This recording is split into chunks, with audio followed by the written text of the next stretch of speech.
Hello everyone, last લેક્ચરમાં આપણે ફિલ્ટરના બેઝિક્સ વિશે અને ફિલ્ટર સર્કિટમાં કયા કયા કમ્પોનન્ટ્સ વાપરવા જોઈએ એની વિશે વાત કરી હતી. આજના લેક્ચરમાં આપણે ફિલ્ટરના ક્લાસિફિકેશન વિશે વાત કરીશું. 4 ટાઈપના ફિલ્ટર્સ હોય: low pass filter, high pass filter, band pass filter and band reject અથવા બેન્ડ સ્ટોપ ફિલ્ટર. આ ચારે વિશે આપણે આજના લેક્ચરમાં વાત કરીશું.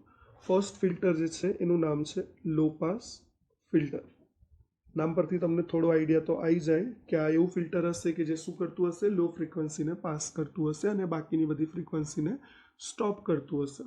જો આપણે આને ડાયાગ્રામના ફોર્મમાં દેખાડીએ તો લો પાસ ફિલ્ટરની સર્કિટના ઇનપુટમાં આપણે લો ફ્રીક્વન્સી અને હાઈ ફ્રીક્વન્સી બંને સિગ્નલ જો આપીએ તો મને આઉટપુટમાં ખાલી લો ફ્રીક્વન્સીનું જ સિગ્નલ મળે, મને આઉટપુટ મળે નહીં જ્યારે ઇનપુટમાં મેં હાઈ ફ્રીક્વન્સી આપી હોય. અને આપણે જો ગ્રાફના ફોર્મમાં બતાવવું હોય તો આપણે શું કરી શકીએ, એક્સ એક્સિસ પર ફ્રીક્વન્સી બતાવીએ અને વાય એક્સિસ પર આઉટપુટ બતાવીએ. આ જે ફ્રીક્વન્સીની એક્સિસ છે 0 હર્ટ્ઝથી ઇન્ફાઇનાઇટ સુધીની, આને આપણે ડિવાઈડ કરી દઈએ. આને આપણે જો રેફરન્સ પોઈન્ટ તરીકે લઈએ, આ પોઈન્ટથી નીચેની બધી જ ફ્રીક્વન્સીઝને આપણે ગણીશું લો ફ્રીક્વન્સીઝ અને આ પોઈન્ટની ઉપરની બધી જ ફ્રીક્વન્સીઝને આપણે ગણીશું હાઈ ફ્રીક્વન્સી. આ જે રેફરન્સ પોઈન્ટ છે આને કહેવાય કટ ઓફ ફ્રીક્વન્સી. ઓકે, તો લો પાસ ફિલ્ટરમાં મને આઉટપુટ ક્યારે મળશે? જ્યારે ઇનપુટમાં લો ફ્રીક્વન્સી હશે. એનો મતલબ આ જે આઉટપુટ છે એ મને મળશે ક્યાર સુધી? જ્યાર સુધી ઇનપુટમાં જે ફ્રીક્વન્સીઝ છે કેટલી છે? લો. તો લો ફ્રીક્વન્સી આટલા સુધી જ છે, એનો મતલબ કે મને આઉટપુટ ખાલી આટલા પોઈન્ટ સુધી જ મળશે. અને જેવી ફ્રીક્વન્સી હાઈ થઈ જશે એવું આઉટપુટ મારું 0 થઈ જશે. રાઈટ? આ ડાયાગ્રામમાં જેટલો પોર્શન મને આઉટપુટમાં મળશે એટલા બેન્ડને કહેવાય પાસ બેન્ડ અને જેટલો પોર્શન મને આઉટપુટમાં નહીં મળે એટલા પોર્શનને કહેવાય સ્ટોપ બેન્ડ. ઓકે, આ જે ગ્રાફ છે, આ જે ડાયાગ્રામ છે, આ છે આઈડિયલ ફિલ્ટરનો ડાયાગ્રામ. આઈડિયલ લો પાસ ફિલ્ટરનો કેરેક્ટરિસ્ટિક્સ ગ્રાફ. હવે ઇન પ્રેક્ટિસ આ જે તમને દેખાય છે તમારું આઉટપુટ મળતું હતું અને આ પોઈન્ટ પર એકદમથી આઉટપુટ 0 થઈ ગયું. હવે આ એકદમથી નહીં થાય પ્રેક્ટિકલી એ ધીરે ધીરે 0 થશે. રાઈટ? તો એ ગ્રાફનો જે શેપ છે એ કેવો હશે? પ્રેક્ટિકલી આ તમારું આઉટપુટ મળે છે તમને જ્યાર સુધી તમારું લો ફ્રીક્વન્સી છે. પછી એકદમથી 0 નહીં થાય તમારું output, it comes down gradually. Right? અને પછી આ પોઈન્ટ પર એ 0 થશે. તો આ જે ટ્રાન્ઝિશન છે અહીંયા હાઈથી લો તરફ આવવાનું, આ ટ્રાન્ઝિશનવાળા બેન્ડને આપણે કહીશું transition band.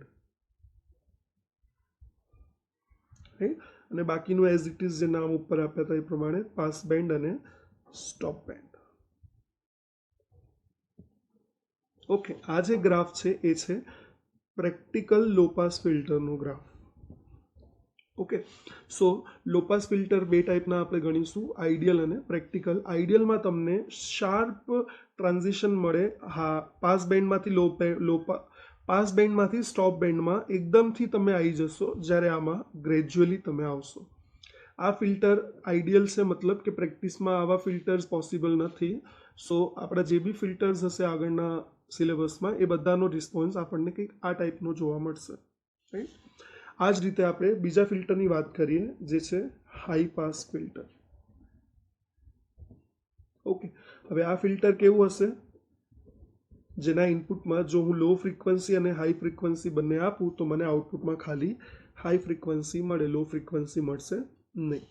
Graphically again represent કરીએ આપણે તો આ જે પોઈન્ટ છે અગેન આ કટ ઓફ ફ્રીક્વન્સી જે શું કરશે, લો ફ્રીક્વન્સી અને હાઈ ફ્રીક્વન્સીની એક રેફરન્સ છે, એક બાઉન્ડ્રી છે જેને આપણે એલઓસી કહીએ છીએ.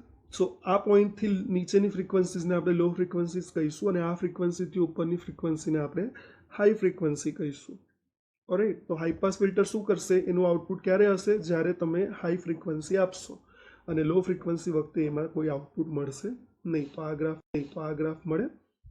જેટલા પોર્શનમાં આઉટપુટ મળે છે એટલા પોર્શનને આપણે કહીએ છીએ પાસ બેન્ડ અને જેટલા પોર્શનમાં આઉટપુટ મળતું નથી એટલા પોર્શનને આપણે કહીએ છીએ સ્ટોપ બેન્ડ. ઓકે, આ જે ગ્રાફ છે અગેન આમાં તમે જુઓ તો સ્ટોપ બેન્ડમાંથી પાસ બેન્ડમાં એકદમથી જતા રહીએ છીએ. આવું પ્રેક્ટિકલી પોસિબલ નથી. એટલે આ જે ગ્રાફ છે આને આપણે કહી દઈશું ideal graph for high pass filter. Practically શું થશે, આ એકદમથી ઉપર નહીં જાય, આ ધીરે ધીરે ઉપર જશે, બરાબર. સો આપણે અહીંયા ફરીથી ડ્રો કરીએ એ વસ્તુને, ફ્રીક્વન્સી અને આઉટપુટ. આ લો ફ્રીક્વન્સીઝ વખતે તમારું આઉટપુટ 0 છે અને હાઈ ફ્રીક્વન્સી માટે એકદમથી ઉપર નહીં જાય પણ ધીરે ધીરે ઉપર જશે ને પછી કોન્સ્ટન્ટ થઈ જશે. એનો મતલબ કે અગેન આની અંદર પાસ બેન્ડ અને સ્ટોપ બેન્ડ વચ્ચે તમને શું મળે છે, ટ્રાન્ઝિશન બેન્ડ. બાકીનું જે હતું as it is pass band અને stop band.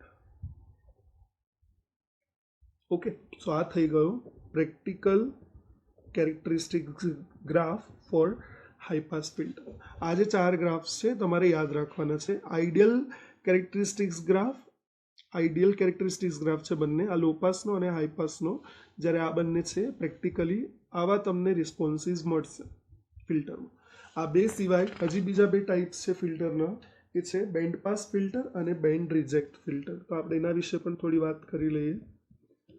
Band pass filter, નામ પરથી તમને આઈડિયા આવે કે આ ફિલ્ટરમાં લો હાઈ એ રીતનું કેટેગરી નહીં હોય. કેવું હશે, પર્ટિક્યુલર બેન્ડ ફ્રીક્વન્સીનો પાસ થશે ને બાકી બધું જ રિજેક્ટ થશે. હવે આને આપણે જો ગ્રાફિકલી બતાવવું હોય તો કઈ રીતે બતાવી શકીએ, વિચારો. આ જે ફ્રીક્વન્સીઝ છે હવે આપણે એને લો અને હાઈ એ રીતે કેટેગરાઇઝ નહીં કરીએ. આપણે શું વિચારીએ છીએ કે પર્ટિક્યુલર ફ્રીક્વન્સીનો એક બેન્ડ પાસ કરશે.